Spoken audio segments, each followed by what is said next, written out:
Now, when reading the question, they say that the student transferred the sample of wheat to a beaker and added 50 centimeter cube or 1 mole per decimeter cube sodium hydroxide. The content of the beaker will allow to react and then transfer to a volumetric flask. The solution was made up to 250 centimeter cube with distilled water. This solution was W. 25 centimeter cube of W was transferred into a conical flask. Few drops of phenolphthalein were added to the flask. 0.1 hydrochloric acid was poured into a burette and added to the solution in conical flask, which means that acid was in burette and NaOH was already present in the flask. As NaOH is present in the flask and NaOH is in the flask, burette acid. We know that phenolphthalein is colorless in acid and pink in NaOH. If NaOH is already present in the beaker and then the acid is being added in the beaker, means that the phenolphthalein will change the color from pink to colorless. Why is that so? This is because NaOH was already present in the beaker and phenolphthalein gives pink color in base, and when acid was added, so it gives colorless color. So it says before the hydrochloric acid was added, we'll write pink. At the end point, when the acid was added, it changes into colorless because phenolphthalein is colorless in acid. Now this is the easiest part and you can easily score 4 marks in this. You just have to see the readings and then you have to mention it here. We can see the first titration. This is the initial and this is the initial burette reading and this is the final burette reading. Initial burette reading, final burette reading, initial burette reading, final burette reading. Initial burette reading. Initial burette reading. First you will write the initial burette readings of all of them. If you see, initial burette reading of first titration is 0.00. You can easily write 0.00. Now initial burette reading of second titration, you may count 6.1, 6.2, 6.3, 6.4, 6.5, 6.6, 6.7, 6.8. 6.8. Now this 23.1, 23.2, 23.3, 4, 5, 6, 7, 8. 23.8. Final burette reading 25.1, 25.2.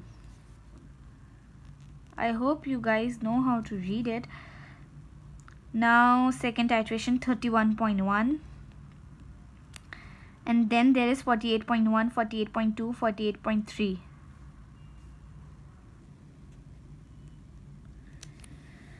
Volume of hydrochloric acid centimeter. Now you have to write, we have written the final burette reading and the initial burette reading. To know about the volume, we'll deduct the both two readings.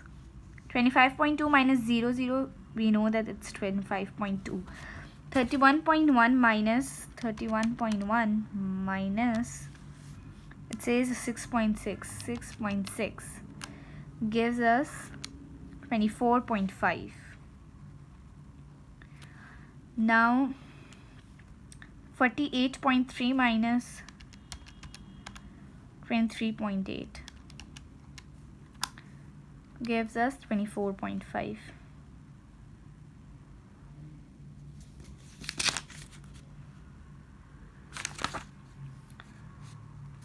As this is 31.1 and this is 6.8, if we read it, so it gives us 24.3. This gives us 24.3, 25.2 and 24.5. This is the best titration results. The best titration results are always the results which are quite close together. So we'll write, we'll take these two results as the best two results as they are close together. Now coming to this part of the question. Using the results, the average volume of hydrochloric acid was. To calculate the average volume, you always will do, you'll plus the best two results and then divide it by 2. 24.3 plus 24.5 divided by 2 will give us 24.4 centimeter cube. I hope it's clear until here. Now question part D says, the calculate number of moles of hydrochloric acid in average volume of this amount of concentration. We know the volume is 24.9 centimeter cube and they have given us the concentration as 0.100 mole per decimeter cube. So what will be our first step? So as we know that this is 24.4 centimeter cube and this is our average volume. So for question part D, the concentration is given in mole per decimeter cube and the volume we have is in centimeter cube. So what will be our first step? Our first step will be that we will convert this centimeter cube into decimeter cube. Now how to convert the centimeter cube into decimeter cube? It is converted by dividing it by 1000. When you will divide 24.9 with 1000, you will get 0.0249. Now you have volume, that is 0.0249, and the concentration 0.100. To take the moles out, mole is concentration into volume. Remember the formulas. I'll make a video for you guys in which I'll explain the formulas of moles, and then you can learn the formulas by heart. So the formula for a mole which involves concentration in volume is N equals to concentration into volume, means moles equals to concentration into volume. So volume is 0.0244. I'm sorry, this is 244, and concentration is 0.100. So 0.0244 into 0. Now you will get the moles which are 2.44 into 10 minus 3, or you can also write 0.00244. I hope this is clear. Now question part E says hydrochloric acid reacts with sodium hydroxide according to the following equations: HCl plus NaOH, NaCl plus H2O. Deduce the number of moles of sodium hydroxide present in 25 cm cube of W. As we know, the ratio between HCl and NaOH is same. If the ratio between HCl and NaOH is same, means the number of moles of HCl and NaOH will be same. If HCl has 0.00244 moles, same thing will be in NaOH as well, because their mole ratio is same, so their number of moles will also be same. So the moles of NaOH will also be 0.00244 moles. Now they say, using your answer to E, calculate the number of moles of sodium hydroxide in 250 cm cube of W. This was in 25 cm cube of W. They are asking in 250 cm cube of W. This is very easy. You can easily cross multiply. If in 25 cm cube the number of moles are 0.0024, so what will be the amount of moles in 250 cm cube? You will cross multiply. X will be equal to the number of moles in 250 cm cube, and the answer will be 0.0244 moles. Part G says calculate the number of moles of sodium hydroxide in 50 cm cube of 1 mole. They are saying number of moles.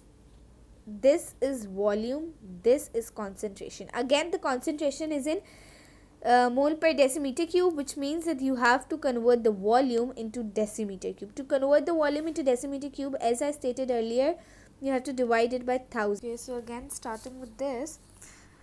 Now this says calculate the number of moles of sodium hydroxide in 50 cm cube of 1 mole per decimeter cube of sodium hydroxide. As again here the concentrations unit is mole per decimeter cube, whereas the unit of volume is 50 cm cube. So we'll convert this volume into decimeter cube. As I told earlier, to convert volume to decimeter cube, we'll divide 50 divided by 1000. When 50 is divided by 1000, it gives us 0.05. Now this is 0.05 moles. By subtracting your answer in F from your answer in J, my answer in F is 0.0244 from your answer in G. My answer in G is 0.05. 0.05 minus 0.0244.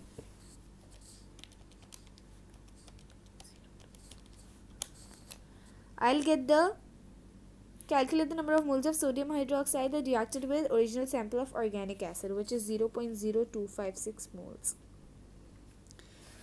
Given that 1 mole of V reacted with 1 mole of sodium hydroxide, calculate the number of moles of V in sample. They are saying if 1 mole of V reacted with 1 mole of sodium hydroxide, so what actually will be the number of moles of V in sample? If this ratio is 1:1, so obviously if there is 0.0256 moles here, so there will be 0.0256 moles here as well. So this is very simple. Now, they say, using your answer to A and I, calculate the relative molecular mass of the acid B. What is B? First, you have to write both. You write both the answers. What is A? We calculated A, which is mass, 3.12 gram of V. Mass of V is 3.12 grams. What is I? I is number of moles, which is 0.0256 moles. They are asking us about the relative molecular mass, which is basically MR. Do not forget to write the formulas, because if you won't write formulas, you won't remember that what you actually are doing. As again we know, if we need to calculate mole, mass over MR, right? Now, if we put the given values in this formula, I mean mole is given and the mass is given, and we have to calculate MR. So to calculate MR equals to mass into mole. I hope this is clear. What I did simply is that the formula of mole is mass over MR, and you need to calculate MR, so simply you will shift these two. MR will come here and mole will come here. Mass, and this will make us, sorry, I did a mistake, it will be mass over mole. When you will do mass over mole, mass is given 3.12 and the number of moles was 0.0256. So 3.12 divided by 0.0256 will give us MR,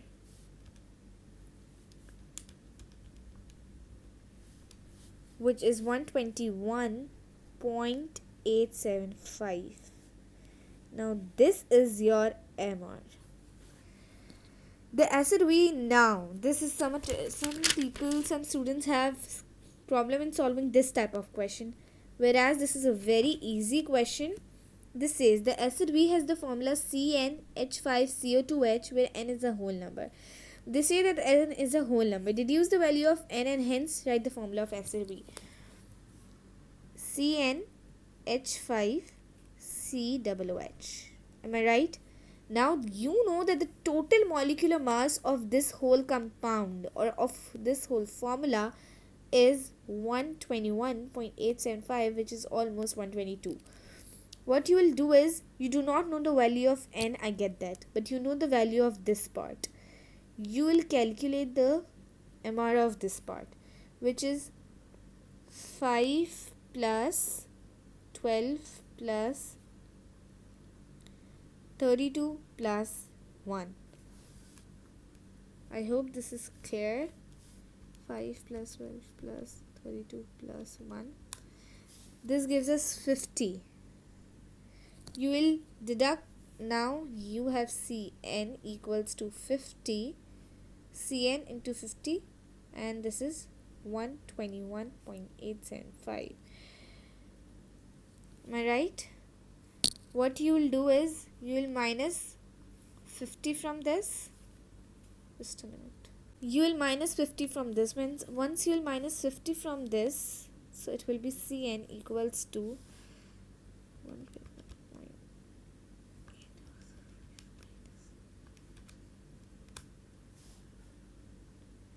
Just a minute, I'm sorry, the calculator is taking a lot of time. It gives us 71.8, right?